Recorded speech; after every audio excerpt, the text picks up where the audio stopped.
Amolongo Nimo Witimi Saifa. Salve, salve, salve. Halo Sobat Komsos di mana saja berada. Malam ini kita jumpa lagi dalam podcast Gaya untuk membahas sejauh mana persiapan dari panitia terkait dengan pentabisan Uskup Timika Monsinyur Bernardus Bovitos Baru Osa. Di studio kita di Keuskupan Timika telah hadir dua tamu penting, koordinator penerima tamu, saya sapa dengan kasih Ibu Veronica Dogopiai, dan koordinator transportasi Bapak Mikhail Oron. Apa kabar Bapak Ibu? Baik.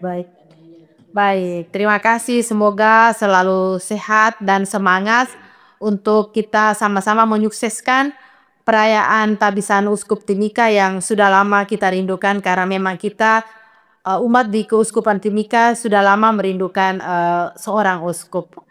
Baik, mungkin saya mulai dulu kepada Ibu penerima tamu. Bu, memang sudah 2 hari ya penjemputan ini sangat luar biasa ya. Penyambutannya sangat baik, kesan saya lihat di media sosial itu kesan-kesannya itu sangat baik, banyak yang mengapresiasi penyambutan terhadap uskup, terhadap tamu-tamu kita. Nah, sekarang ini terkait besok kan kita masih ada penjemputan tamu lagi, dan nanti juga kita akan ada penjemputan saat perayaan 3 hari ini. Itu persiapannya sendiri bagaimana, Bu? Baik, terima kasih. Saya akan memberikan informasi terkait penerima tamu.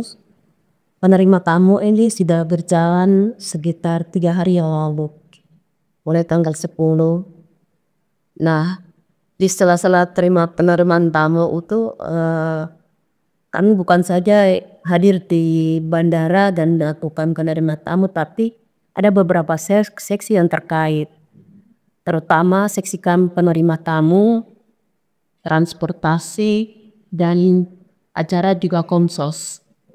Nah, kami menerima tamu sampai pada hari ini sudah berjumlah 30 tamu, baik tamu para monsinyur dan biarawan-biarawati yang datang dari seluruh Indonesia, bahkan dari beberapa dikenal di wilayah Keuskupan Timika. Nah, dalam penyambutan itu tentunya ada persiapan-persiapan yang kami sudah buat planning sejak 2 bulan yang lalu, terkait bagaimana kami memberikan sebuah penangan atau cenderamata dalam kedatangan para tamu, sehingga tamu itu mempunyai suatu kesan bahwa mereka sudah ditinggalkan, tapi kami menyapa mereka. Tentunya dalam pelayanan kami itu kami memberikan sebuah noken dan pengalungan topi atau mahkota dan juga syal atau selempang kepada biarawan-biarawati, dan tentunya kepada para uskup di seluruh Indonesia kami memberikan noken dan topi atau mahkota Papua. Nah, kami menyambut mereka ketika mereka turun dari ekskalator, dan kami mempersilakan mereka untuk rehat sebentar di ruang VVIP.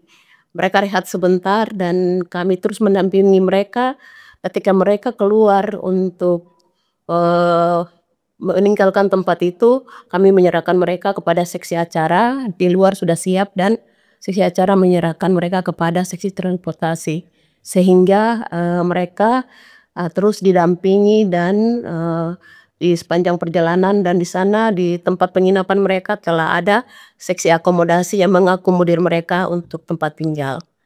Nah, tentunya tidak terlepas dari itu tugas kami nantinya di interannya itu tentunya besok tanggal 13 pada jam 5 sore itu akan ada vesper. Tentunya peran kami di sana, kami menyambut tamu seperti biasa, mengarahkan mereka dan memberikan tempat duduk yang sudah disiapkan oleh seksi penerima tamu yang bekerja sama langsung dengan seksi perlengkapan. Begitu pula nanti tentunya pada saat pentabisan tanggal 14 di jam 10,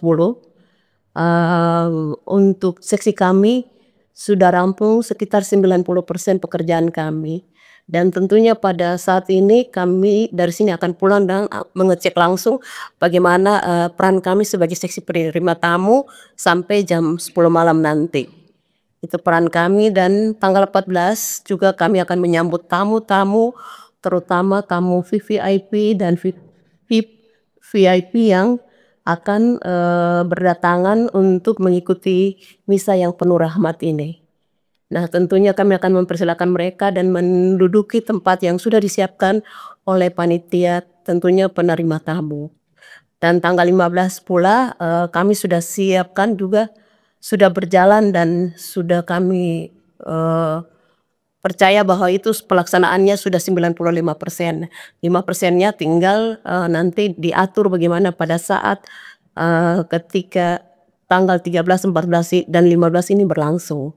Itu persiapan-persiapan terkait tugas kami sebagai seksi penerima tamu.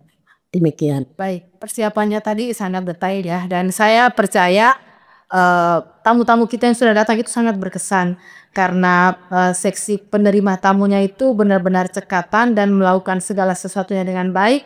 Ditambah lagi Bapak Bupati, Bapak Wakil, Bapak Sekda itu turun langsung menjemput, luar biasa, mulai menjemput mereka turun dari eskalator, menemani di ruang VVIP, dan mengantar sampai ke dalam bis. Bapak Bupati, Bapak Sekda, dan Bapak Wakil itu memastikan bahwa mereka sudah pergi dalam keadaan baik adanya ke hotel, baru mereka kembali. Itu menurut saya penerimaan yang sangat luar biasa dan pasti memberi kesan yang sangat baik untuk tamu-tamu kita. Nah, besok ini kan kita masih ada uskup ya, masih ada berapa uskup yang akan datang besok, Ibu? Besok. Kalau saya nggak salah 21 ya, 21 uskup dengan Duta Vatikan untuk Indonesia ya. Nah, untuk kedatangan Duta Vatikan untuk Indonesia besok itu, apakah seremoni penjemputannya itu ada perbedaan atau sama dengan yang kemarin dan yang tadi? Iya, baik, tentunya besok itu menjadi fokus perhatian untuk seksi penerima tamu terkait dengan pelaksanaannya nanti besok. Tadi kami sudah membahas secara detail beberapa seksi yang akan langsung terjun untuk menjemput Duta Vatikan. Untuk seksi kami, saya sudah memberikan informasi kepada teman-teman saya supaya di tangga ekskalator itu nanti hanya ada satu orang, satu ibu yang akan menemani putra-putri Amume Kamoro dan 5 kerabat suku lainnya yang akan mengalungkan noken dan topi atau mahkota itu. Sehingga nanti di tangga ekskalator itu tidak terjadi penumpukan yang memang penumpukan yang akan menghambat akses perjalanan, bagaimana penumpang dari pesawat itu turun untuk melakukan perjalanan selanjutnya. Nah, di situ saya akan menempatkan satu orang sehingga akses itu berjalan dengan lancar. Di situ akan hadir juga Forkopimda iya dari Kabupaten Mimika, termasuk Bapak Bupati dan Wakil, juga para kepala-kepala OPD. Jadi sehingga kami untuk mengcover itu, saya sudah beri tugas satu ibu untuk melaksanakan kegiatan di sana. Sedangkan kami yang lain itu seperti biasa tugas kami ada 4 ibu dan 2 bapak yang selama ini mengemas barang bagasi bawaan para uskup itu di tempat bagasi, sehingga lancar sehingga apa yang menjadi barang bagasi itu dapat diterima oleh para uskup. Nah, sedangkan kami yang lain itu akan kami menyapa, melayani nunsio dan para tamu juga uskup yang besok akan hadir, dengan mempersilahkan, memberikan kesempatan, mengarahkan mereka untuk rehat sebentar di ruang VVIP. Terima kasih. Baik, nah untuk Bapak dari koordinator seksi transportasi ya, Bapak Mikhail Orun, persiapan untuk besok bagaimana Bapak untuk menjemput Duta Vatikan ini? Baik, terima kasih Sobat Muda Komsos. Kami persiapan untuk besok ini memang fokus karena tamu negara, jadi kami sesuai protap kami akan sudah siapkan bis memang dari beberapa hari lalu, itu tetap bis VIP untuk pelayanan para pastor. Kemudian ada mobil Alphard 2 unit itu untuk persiapan Bapak Duta Vatikan dengan Duta Besar Asia Afrika, itu ada juga datang. Kemudian Menteri HAM, Bapak Menteri HAM juga akan datang. Itu kami sudah komunikasi dengan teman-teman protokoler Humas Pemda Mimika, itu semua sudah ready. Tinggal besok kami langsung action untuk besok. Itu sudah memang fokus untuk persiapan dari tadi, sudah sampai malam selesai rapat juga tadi di sekretariat, sudah komunikasi bersama, pokoknya sudah ready lah. Oke, ada pengawalan khusus dari aparat keamanan Bapak untuk dari perjalanan dari bandara ke hotel, itu apakah ada pengawalan khusus oleh aparat keamanan atau bagaimana? Iya, untuk pengawalan khusus memang dari tadi sudah dilaksanakan. Bapak Uskup ada 9 orang tadi, itu langsung diawasi sama teman-teman keamanan, dalam hal ini Satuan Lalu Lintas Polres Mimika. Kami juga kemarin sudah kerjasama dengan teman-teman keamanan internal panitia. Jadi sudah oke. Besok ini pasti agak diperketat juga pengamanannya. Untuk lantas tetap dari pagi mereka sudah bersedia untuk melewati atau mengawal Bapak Nuncio dan pejabat-pejabat negara yang lainnya, seperti itu. Baik, untuk pelayanan transportasi ini tersedia sampai tanggal berapa Bapak? Maksudnya selama tamu-tamu kita di Timika itu tetap dilayani kemana saja atau bagaimana, ada batasan sampai tanggal berapa begitu? Iya, jadi kita ada SOP yang kita lakukan itu nanti waktu kegiatan mulai dari tanggal 13, 14, 15 itu tetap kita akan melayani lewat bis, untuk karena Bapak Uskup ini kan rata-rata mereka tinggal di hotel yang sama, itu ada RPH maupun di Swissbell. Kebanyakan di Swissbell. Ini nanti pasti kita akan pakai bis. Artinya memudahkan supaya jangan sampai Bapak Uskup juga tidak ada yang kontrol. Kalau kita pakai bis kan bisa dikontrol. Jadi sampai tanggal 15, kemudian dengan kepulangan Bapak para Uskup semua itu juga tetap kita layani. Seperti itu. Mungkin kita kembali ke penerima tamu dulu. Nanti tamu-tamu yang boleh masuk saat perayaan tabisan ya, itu tamu-tamu yang boleh masuk ke dalam gereja itu apakah umat biasa bisa masuk atau hanya khusus mungkin rohaniwan atau pejabat-pejabat negara, pejabat-pejabat daerah, atau seperti apa itu? Iya, baik. 2 minggu lalu itu sudah diumumkan di katedral bahwa yang akan masuk ke dalam, mengingat karena kapasitas katedral itu sekitar 1125. Nah, kami membatasi. Kami sudah umumkan pada 2 minggu lalu di misa bahwa kami mohon maaf ketika kami tidak memberikan kesempatan kepada umat di Timika, terutama di wilayah kota, untuk masuk ke dalam gedung gereja, karena yang akan menempati gedung gereja itu para tamu-tamu kita yang akan datang dari luar Timika. Nah, di mana di situ kami kategori untuk VVIP itu termasuk para menteri, dubes, lalu para pimpinan OPD di wilayah tanah Papua, baik itu Papua Selatan, Papua Barat, dan di Papua Tengah, Papua Barat Daya. Nah, itu kami kategori untuk kedatangan tamu mereka itu kategorinya VVIP. Para biarawan-biarawati juga kami memberikan kesempatan untuk mereka juga ada di dalam gereja.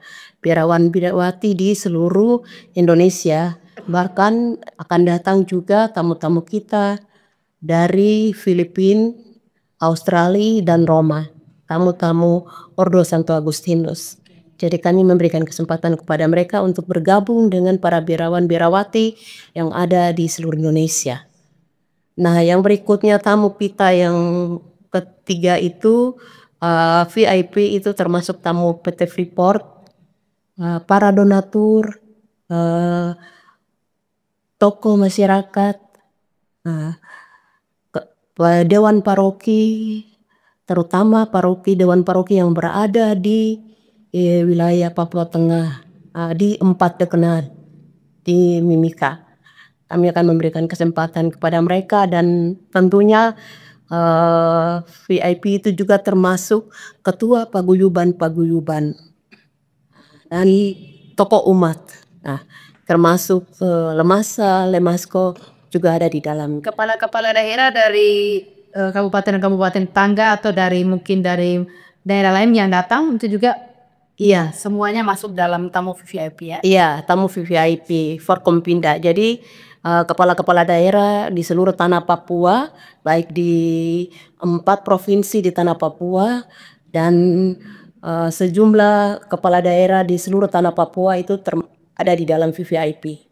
Dan di dalam gereja itu juga kami akan siapkan bangku untuk keluarga inti. Keluarga inti itu jumlahnya ada 100 orang, jadi kami siapkan untuk 1 deret penuh, full 1 deret. Dan kami akan memberikan kesempatan kepada keluarga yang akan melakukan prosesi adat. Namanya inisiasi won. Itu kami akan memberikan tempat kepada mereka berkaitan dengan keluarganya Bapak Uskup. Nah, itu juga kami perkirakan yang akan menempati gedung gereja di dalam itu tamu kita itu 1.250 dan di mana diantaranya sudah termasuk di dalamnya itu 175 peserta KOR yang akan memeriahkan misa pentabisan pada tanggal 14. Terima kasih. Baik Mama, terus kalau umat hadir mereka di bagian mana? Ya, terima kasih umat hadir untuk mereka yang ada di wilayah kota, terutama paroki katedral, paroki Santo Stefanus Sempan dan paroki Santa Cecilia SP2, lalu paroki Santo Petrus SP3, itu kami memberikan mereka di tenda-tenda yang sudah disiapkan di halaman gereja. Mereka akan menempati tenda-tenda yang ada. Oke, baik. Terima kasih. Pak, ini kan umat ini kan banyak sekali ya. Membludak kemarin itu Pak Bupati sempat sebutkan di media itu puluhan ribu yang diperkirakan hadir.